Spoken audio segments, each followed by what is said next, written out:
Live from Texas, this is the Will Cain Show. And this is the scene at Fort Bragg unfolding right now. President Trump observing military demonstrations there moments ago.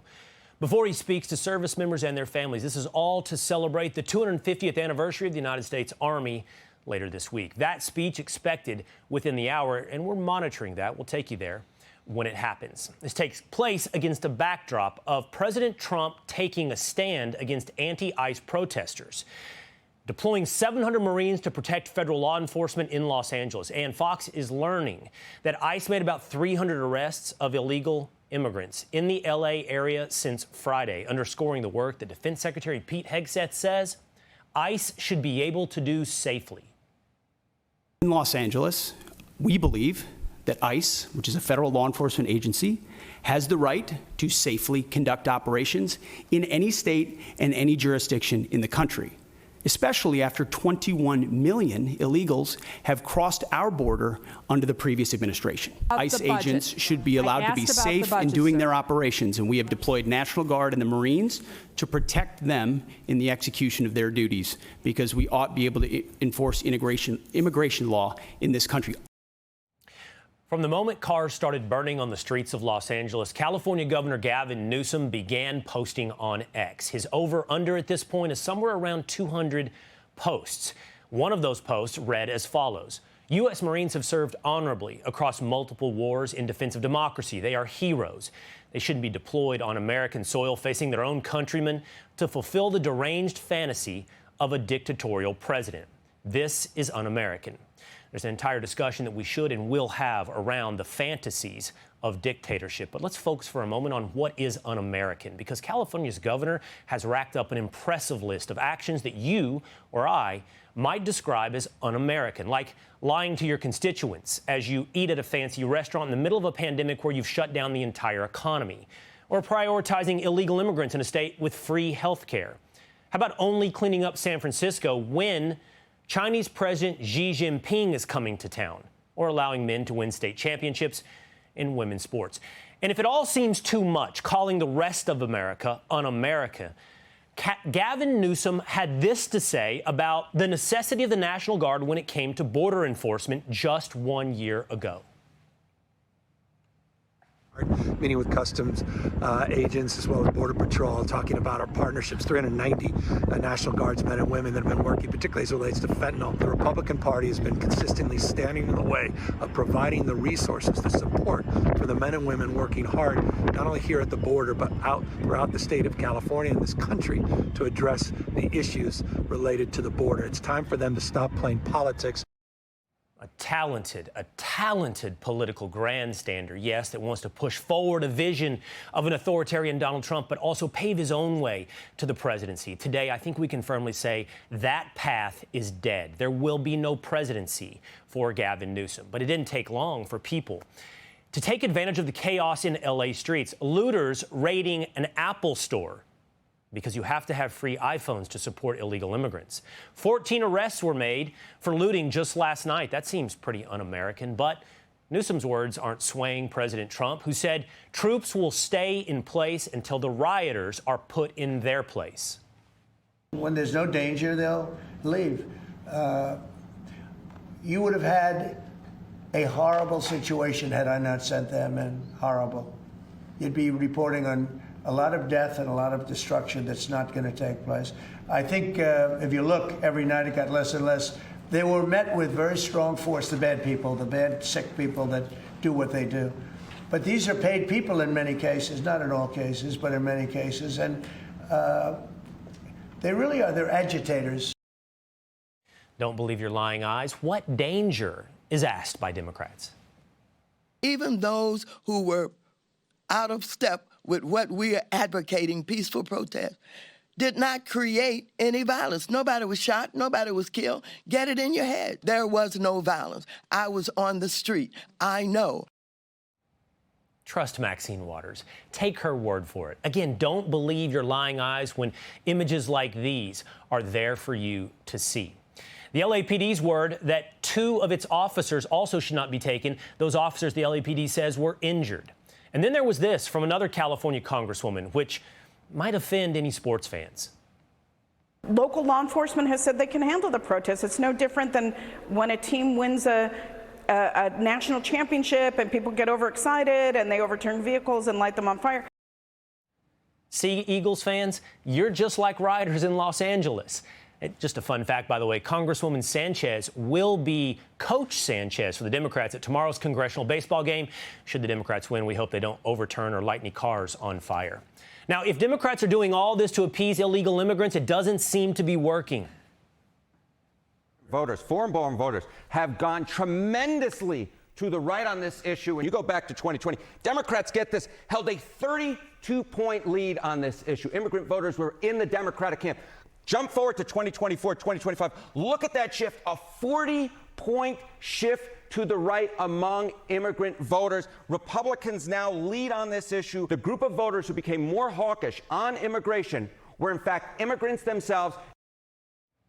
That's got to sound alarm bells inside the DNC. It's not working, so what should we do?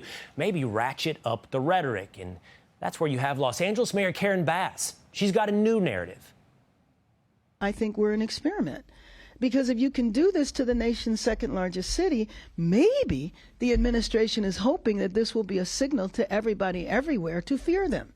That your federal government that historically has protected you can come in and take over. There's that dictatorial fantasy, street by street, city by city, the takeover and authoritarian. Now, that plays right into The Atlantic. They went back to their favorite comparison. Here, back in April, when it came to tariffs, they wrote Hitler's terrible tariffs. By seeking to liberate Germans from globalized world order, the Nazi government sent the national economy careening backwards. So picking up on that same narrative, let's invoke Hitler. Here's what The Atlantic wrote today. He used bogus crises of public order to make himself dictator. See, it's not just L.A. now, by the way. ICE protests are cropping up all over the country, including Dallas and New York. Just last week, by the way, Dallas ICE deported 122 Chinese nationals, some of them convicted of serious crimes like murder and human smuggling. So, to join me now on all of this, right here on set, is the former governor of the great state of Texas. It is Rick Perry. Governor, it's great to see you again. Good to be with you, Will. Thank you. What do you make of this? First of all, let's talk about politics. Let's just talk politics for a moment. What do you make of the statement that I just said? This is the end for Gavin Newsom. You do not move forward on a path for the presidency after championing the rights of people on the street who are not American under the banner of a foreign flag while burning cars. Well, that was kind of the cherry on top of the sundae for him, so to speak, from the sundae being no chance at all to ever run for presidency of the United States. I can't think that even the people of California are looking at him now and saying we made a good choice. This is the same guy, as you mentioned earlier, that was sitting at a fancy restaurant in Napa Valley while the rest of us were having to stay at home because of their orders. This is the same one who stood up and said that men should be able to participate in women's sport. It just time after time, he has gotten comfortable with the left's narrative, this progressive, out-of-tune narrative, where I don't know what it is. Do they just want to see how far they can push the American people before the American people go, stop, we're not going to take this anymore? And he seems to be very comfortable carrying that narrative forward with them. So I don't disagree with you that his chances of being president are probably even worse than mine. Well, Governor, I don't know. You might have a better chance of becoming president. I'm done. You're done? I'm done. I have this annoying knack of wanting to understand why people think the way they think when they disagree with me, whether or not I'm interested in debate or persuasion. I just want to understand their point of view. You bring up something interesting. Gavin Newsom can be dismissed as politically craven, perhaps even believing in some of this Marxist or far-left philosophy, but certainly only to the extent that it advances his own career. Yeah. But I look at others, Governor, and I think, are you for open borders? Do you not believe in the nation state? Yeah. Do you not believe in American citizenship? Yeah. What is driving the champions of what we're seeing? I do believe there's many of them that bought into this idea that Donald Trump is going to be Hitler and a dictator, and they're seeing their dreams lived out, but I can't believe that's a rational thinking person. Yeah, I've never really understood the concept. If you go back all the way to the Obama years, matter of fact, I confronted President Obama on the ramp here in Dallas when he came. I can't remember which year it was, but it was 2012, 2013, as we saw these trains coming up from Mexico with young people on the tops of these trains. I mean, literally these caravans coming up from Mexico, and we needed the federal government to do their job. And so I met him on the ramp. I talked to him about this, and I think even President Obama understood that that was not a good visual out there of having people coming up out of Central America through Mexico into the state of Texas and crossing our border illegally. We've all are very supportive of the individual who has come to this country, who has paid the price, literally from the standpoint of following the rules, the dollars that it costs, going through the immigration process to become an American citizen. We respect that. We celebrate that. But this idea that you have an open border where just come in, we don't care who you are, and we know that gets that gets abused, whether it's people that we don't know who they are, people who clearly have the American dream not at the top of their list, people who are criminal elements that are coming into this country to do wrong and harm. That I can't think of very many Americans that are actually for that. They may talk about they've got a big heart, they want to help these people. Well, there is a way to immigrate properly. Do we need to spend the money to put the judges into place, the process into place, the bureaucrats into place to make this a quicker, smoother process? Absolutely.